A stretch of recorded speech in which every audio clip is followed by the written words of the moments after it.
Borneo has always been this mythical island covered in rainforest where the orangutans lived.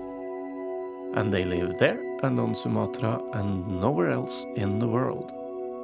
And everything's fine, right? Wrong. After watching the series Our Planet on Netflix, I learned that the lush green rainforests are replaced by palm oil plantations. And that people who knows about these things are concerned they might actually go extinct. Actually, the real threat for orangutan is human. Yeah. What is going on? It's really critical endangered items because of palm oil plantations and coal mining. That made me frustrated. And then my wife hands me her iPad with 4 different volunteer projects working with orangutans. Choose one and do something, she said. So I did, and 2 months later I was on my way to Meydän, going to work as a volunteer for Borneo Orangutan Survival Foundation, or BOSS for short. This series will show some of the things I experienced on that trip.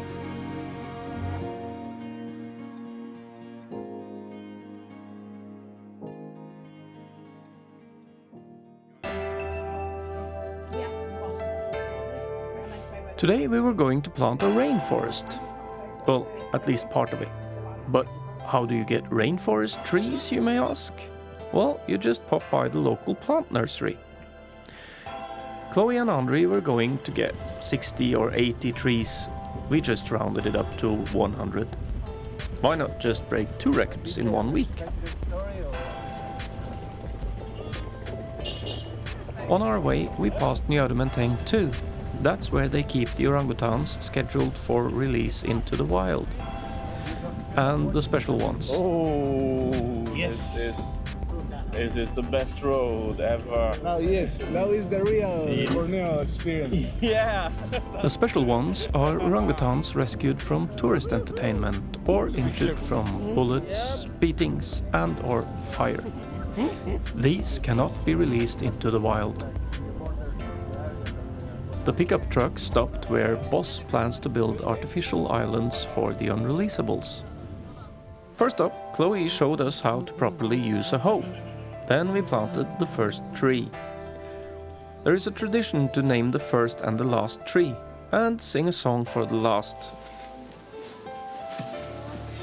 Then it was off to work. We had a record to break, so no horsing around. Well, okay, You get that? maybe a little then. Oh yeah.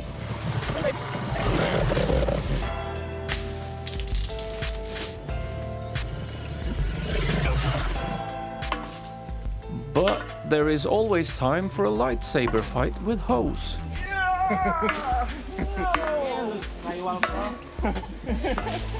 Did not see you coming. In 5 minutes, we're going to have a watermelon break. Hang on, left down it. Is it literally our left back? Yeah.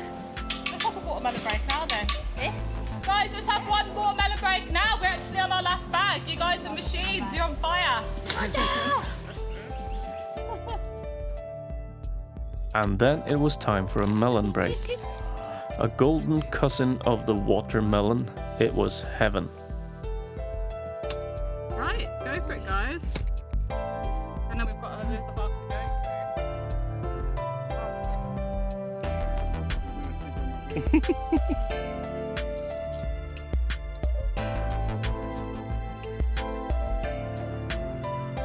When the melon was no more, it was back to work. Luke found a hat in the bush and I donated it to Joaquin, who was the only one without a hat. We need a tree song, guys. What tree song shall we have? Honey, honey, he makes me Excellent. Grow big and strong, honey. Honey 100. Honey, you are number 100. I get it now. Yeah. You get the honey? Yeah. Loads of party. Yeah. I hope you don't go up to a spirit in the sky.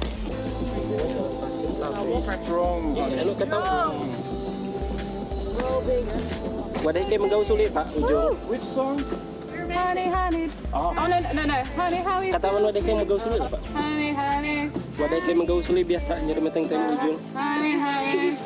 Yeah, that's good enough. Oh, yeah. This was fun. Yeah, it was, wasn't it? Yeah. Fine. I felt very maternal planting these plants. Cool. Oh, who drew my part? Hey. Oh, did you? Oh, that's so sweet.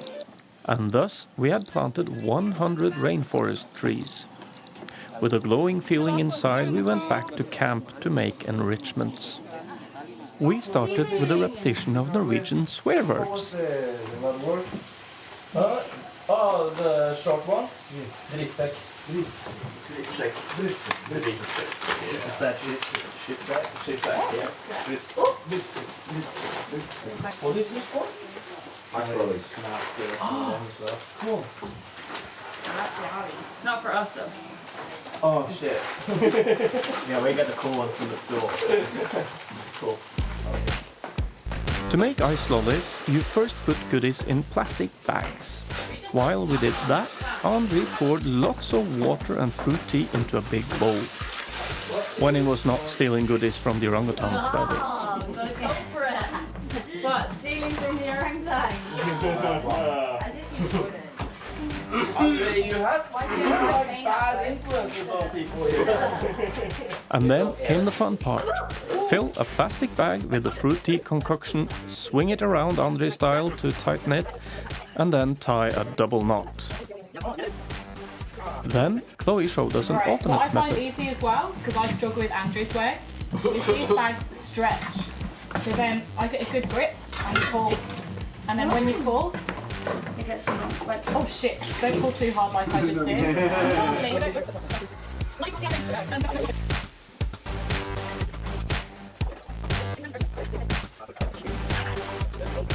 The filling part and swinging it around part was fun. The tying part, not so much. And suddenly you get a leak. No. Oh, there's a hole. yeah. Come on. The bags really were stretchy. I've got a knife. Are you still working on that? So, do you need my knife? Oh no.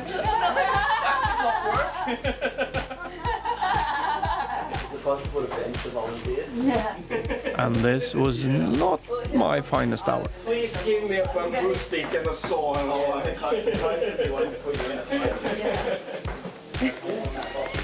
Hello, Fuda. I got a leader. We got a hole, where's that now? I'm so happy when someone needs a knife. I got a knife.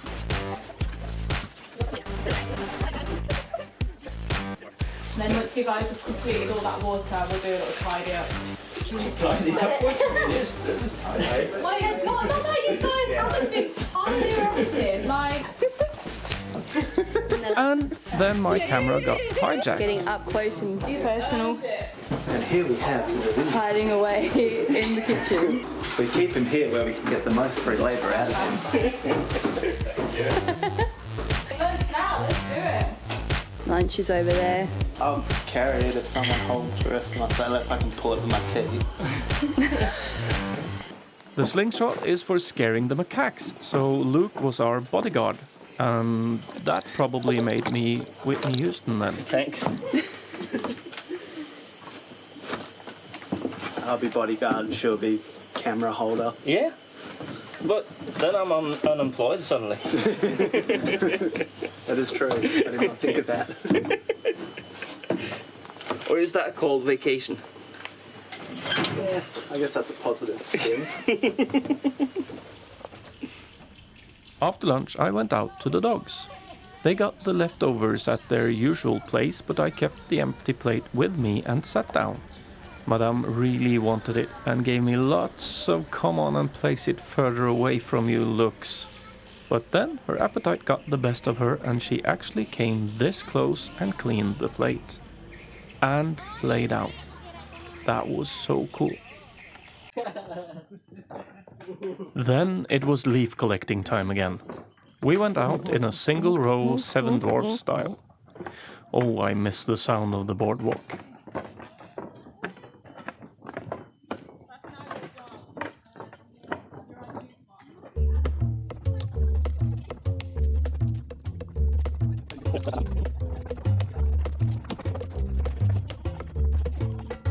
This was the furthest into the main compound we could go when in quarantine. But tomorrow, that was all going to change. But first we had to wait for our carriage. It was out doing important orangutan stuff. Our carriage arrived and off we went. Hello! I just love sitting in the back of a pickup. Then Joaquin tried banging on the roof to see if the driver heard us. No. It worked. No. Just kidding. Dia pasti. Buatin tuh, jangan nakal. I'm taking it back. I'm taking it back. When that was sorted, we drove through the beautiful and exotic landscape.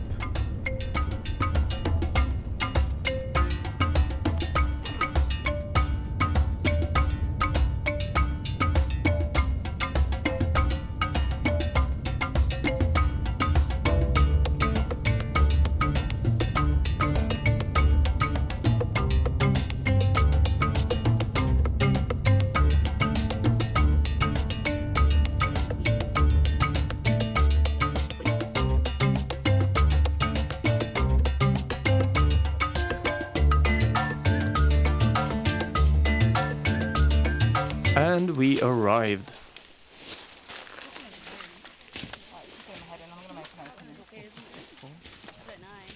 Another sea of green leaves. But now we had more experience and spotted nest building leaves and eating leaves and everything.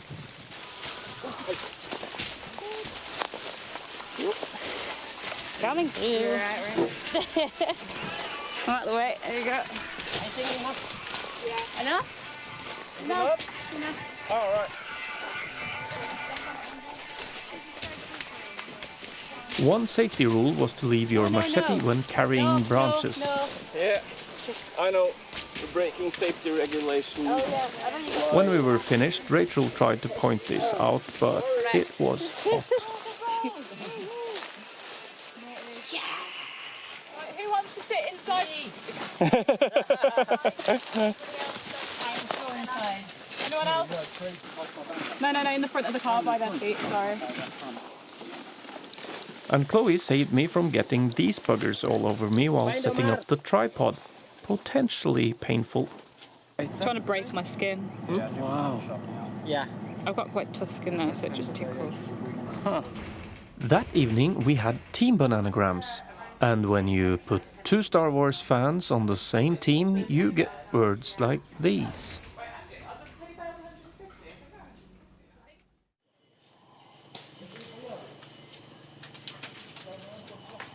And all of a sudden, it was Friday. We got up really early, because this Friday it was aerobics time. Every other Friday, Boss arranges outdoor aerobics at the start of the day, and everyone is welcome. The place got packed.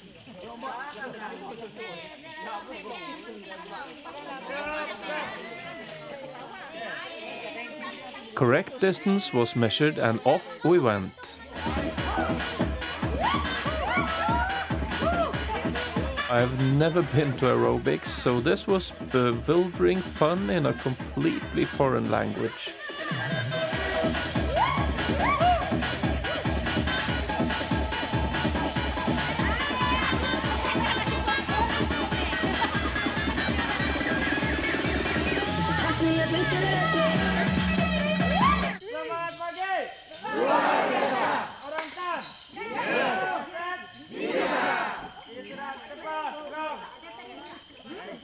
Afterwards, it was picture-taking time. We quickly got used to the locals wanting pictures with us, Bule. I felt like quite the celebrity.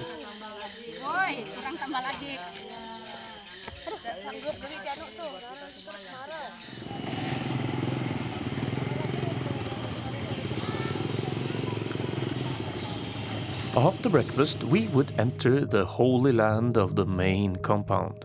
We went past the security position and into a world filled with smiling people, transport cages, red wheelbarrows, sun bears and orangutans. Wow! Our destination was the enrichment team, and the first ones we met were always smiling Honey and Nano. They were outside doing mysterious things with fruit and rice sacks. Wow again. We put our backpacks in the enrichment house and split up into groups. Steve and I were left in the wonderful care of Chandra and Bapaleo. First they showed us how to pose for a picture, then they showed us how to wash and rinse rice sacks. We loaded them onto a wheelbarrow and took them over to some washing lines and hung them up. Then we were going to the vet's office. I found that quite strange because I thought vet was not allowed, but off we went anyways. First we were introduced to Billy, a lovely macaque who was not treated nice by the other macaques around. He was the funniest guy. Then we were introduced to the vet in charge of our tour, the always smiling Pokemon crazy Arga. He showed us things like the scales Benny broke, blowpipes to sedate animals with, and a lot of fancy veterinary stuff I have no idea what does. Rachel had the upper hand here because she works as a vet nurse. Then we could see the files of everyone's favorite orangutan. It dawned on me that I was the odd one out here. How should we know names of orangutans we had never met? The answer, of course, was the TV series Jungle School, which I had never seen. One of the files requested was of Alba, the only known albino orangutan. Arga was the one writing her journal when she got to the center, and he was really excited. He had never heard of an albino orangutan before Alba came in. Then it was off again. Off to Gingerland. The orangutans love ginger, and Andri and Chloe knew where to find some. This time we went into a real jungle, or forest as they call it in Borneo. We even saw an old orangutan nest high up. The ground was so soft with layers upon layers of leaves. It was almost like walking on a soft couch. We were shown the ginger over there and got to cut 5 each. That was fun. And suddenly Andri bounded off into the jungle. I followed and he stopped beside some red flowers and pulled up from the ground some small seed pods or something. He handed me one and said, "Eat." Oh, wow. When in Borneo I thought and ate. And it was just wonderful. A tad bitter but really good. We went back to camp with our catch and laid all the ginger out on the jungle school playground. Next week we would be able to see the little ones come home from school. Then the day was over and the work week ended with me winning my first round of bananagrams. I went to sleep quite happy.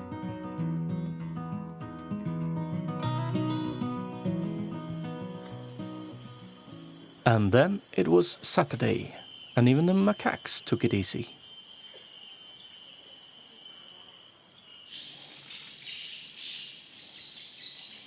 While the others went to a resort with a pool and stuff, Steve, Joaquin and I decided to explore the neighborhood. We saw things like a lorry moped, a local shop, drying fish, and a giant bird amplifier. It's for harvesting nests, which is a delicacy in China. After entering one of the many beautiful arches in the area, we came to this ludicrously beautiful system of boardwalks with small picnic houses on stilts out into a river. It was overlooking a small village on stilts. I was absolutely lost for words.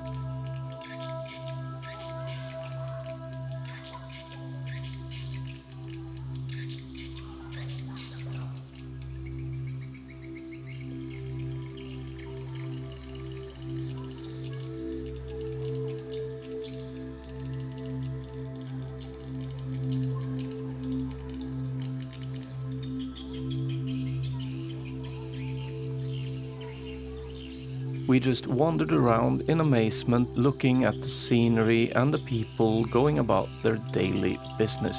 I had to pinch myself to make sure I wasn't dreaming.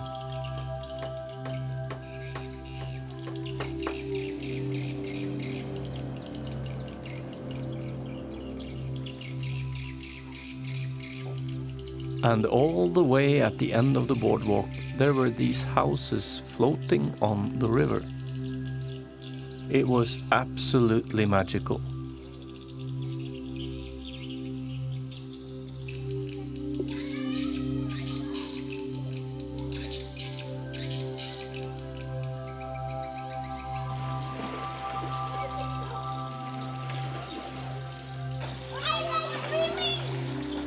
Me too!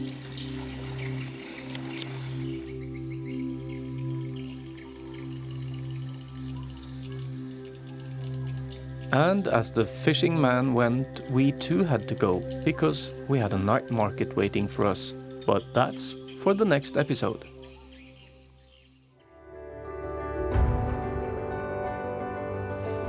Next time, we see motorcycles inside of a restaurant. I eat the insides of a chicken. And an orangutan disguises himself as a box.